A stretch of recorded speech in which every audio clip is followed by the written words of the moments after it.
CM ಸ್ಥಾನದ ಅಧಿಕಾರ ಹಂಚಿಕೆ ಬಗ್ಗೆ ಡಿಸಿಎಂ ಹೇಳಿದ ಮಾತು ಈಗ ವಿವಾದಕ್ಕೆ ಹಾಗೂ ಹಿರಿಯ ಮುಖಂಡರ ಅಸಮಾಧಾನಕ್ಕೆ ಕಾರಣವಾಗಿದೆ.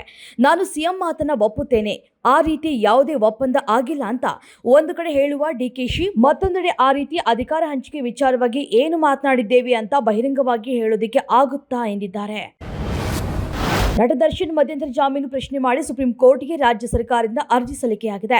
ಈತ ನಟನಿಗೆ ಸಾಮಾನ್ಯ ಜಾಮೀನು ಕೂಡ ಸಿಗ್ತಾ ಇಲ್ಲ. ಸದ್ಯ ಸಿಕ್ಕಿರುವ ಮಧ್ಯಂತರ ಜಾಮೀನು ಕೂಡ ರದ್ದಾಗುವ ಆತಂಕ ಎದುರಾಗಿದೆ. ಒಂದು ವೇಳೆ ಸುಪ್ರೀಂ ಕೋರ್ಟ್ ಮಧ್ಯಂತರ ಜಾಮೀನಿಗೆ ಕೊಕ್ಕೆ ಹಾಕಿದ್ರೆ ನಟ ಮತ್ತೆ ಜೈಲು ಸೇರಬೇಕಾಗಿದೆ. ಮೂಡ ನಿವೇಶನ ಹಂಚಿಕೆ ಅಕ್ರಮದಲ್ಲಿ ರಾಜ್ಯಪಾಲರು ನೀಡಿದಂತಹ ಪ್ರಾಸಿಕ್ಯೂಷನ್ ಅನುಮತಿಯನ್ನ ಎತ್ತಿ ಹಿಡಿದಿದ್ದ ಏಕಸದಸ್ಯ ಪೀಠದ ಆದೇಶ ರದ್ದು ಕೋರಿ ಮುಖ್ಯಮಂತ್ರಿ ಸಿದ್ದರಾಮಯ್ಯ ಸಲ್ಲಿಸಿರುವಂತಹ ಮೇಲ್ಮನವಿ ವಿಚಾರಣೆ ಹೈಕೋರ್ಟ್ನಲ್ಲಿ ಡಿಸೆಂಬರ್ 5ರಂದು ನಿಗದಿಯಾಗಿದೆ.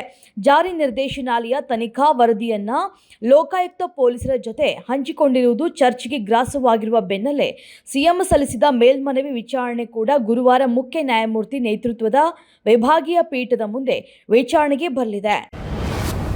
ಬಸನಗೌಡ ಪಾಟೀಲ್ ಯತ್ನಾಳ್ ಏನು ಹೊರಗಿನವರಲ್ಲ, ಅವರು ಕೂಡ ನಮ್ಮ ಪಕ್ಷದವರೇ ಅಂತ ಮಾಜಿ ಸಿಎಂ ಬಿಎಸ್ ಯಡಿಯೂರಪ್ಪ ಹೇಳಿದ್ದಾರೆ.